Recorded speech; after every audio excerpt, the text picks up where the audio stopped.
कीचक का वध। पांडवों के 13 साल के अज्ञातवास के दौरान वे अपने आप को कौरवों से छुपाने के लिए अपना भेष बदल कर रह रहे थे।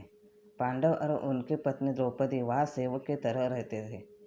युधिष्ठिर राजा विराट के मंत्री कनक के रूप में कार्य करता है।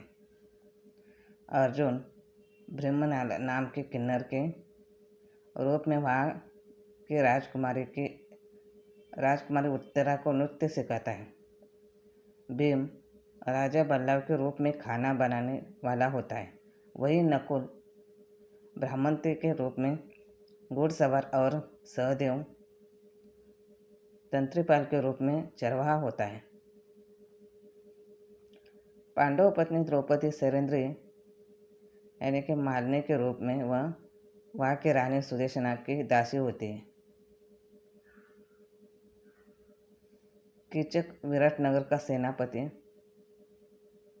और महारानी सुदेशना का भाई होता है।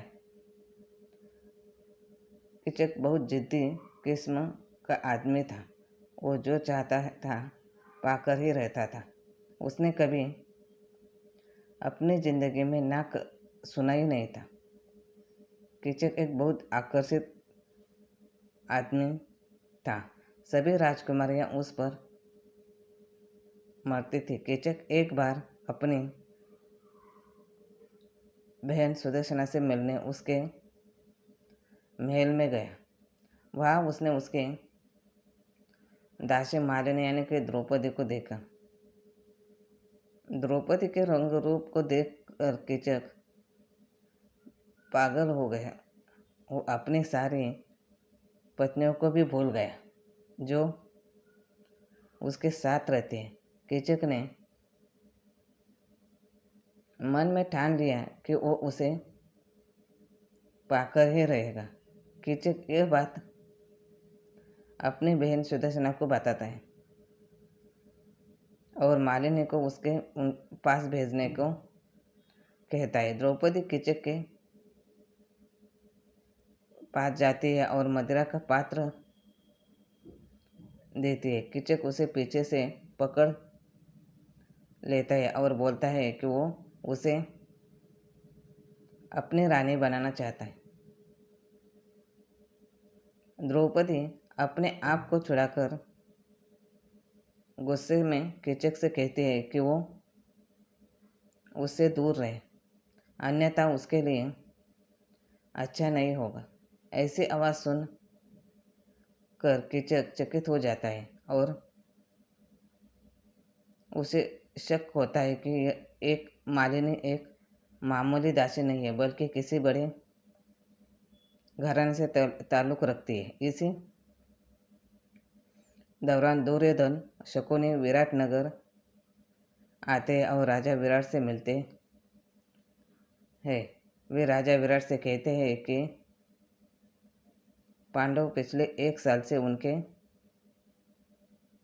नगर में रह रहे हैं। तब राजा विराट बोलते हैं कि उन्हें इस बारे में नहीं पता और उन्होंने पांडवों को शरण नहीं दी है। तब दुर्योधन राजा विराट को बोलता है कि अगर वो उसका साथ नहीं देंगे तो वो उन्हें मार डालेगा। दुर्योधन द्रौपदी के बारे में भी राजा विराट को बताता है। वो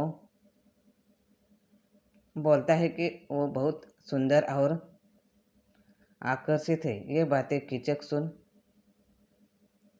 लेता है और वो समझ जाता है कि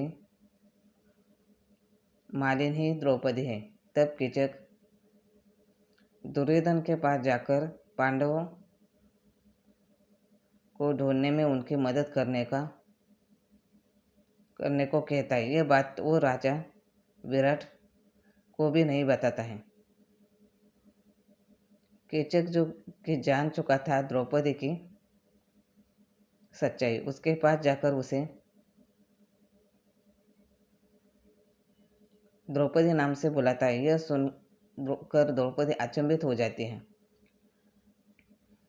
कीचक उसे धमकाने लगता है। वो उससे बोलता है कि वह रात को उसके कक्ष में आए, नहीं तो द्रौपदी के सच्चाई वो सबको बता देगा। कीचक उससे बोलता है कि वैसे भी उसके 5 पति हैं, 6 हो जाने से कोई फर्क नहीं पड़ेगा। द्रौपदी कीचक की बातें सुन परेशान हो जाती है और पांडवों से मिलने जाती है। अर्जुन बोलता है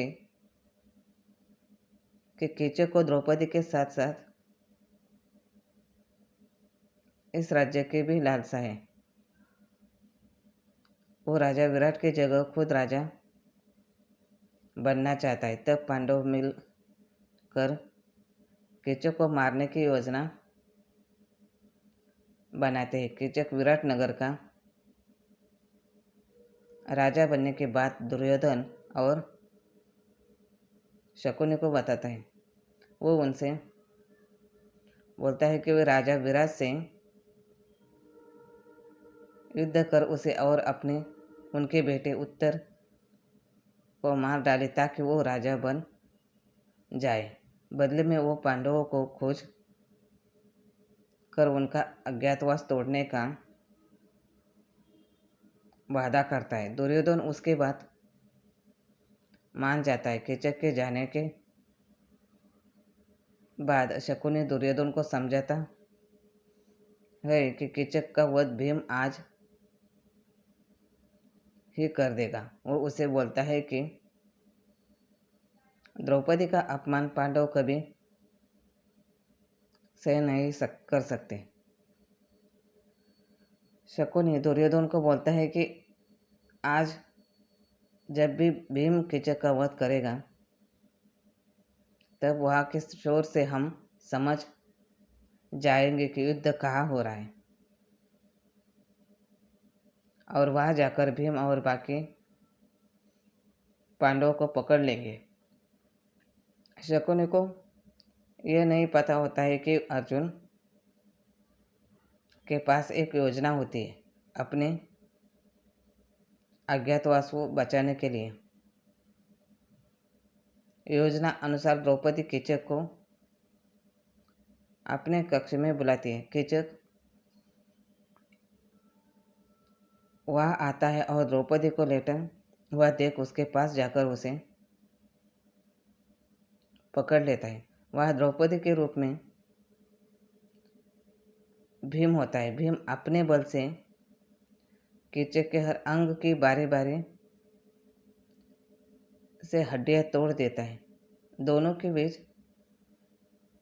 हो रहे शोर को छुपाने के लिए अर्जुन जो नाचने वाला होता है उसी समय तबले की थाप और घुंघरू से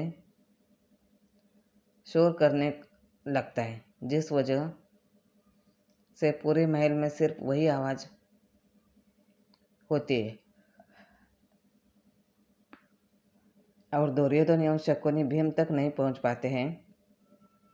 भीम कीचक को इस तरह मारता है कि कोई भी उसे पहचान तक नहीं पाता है।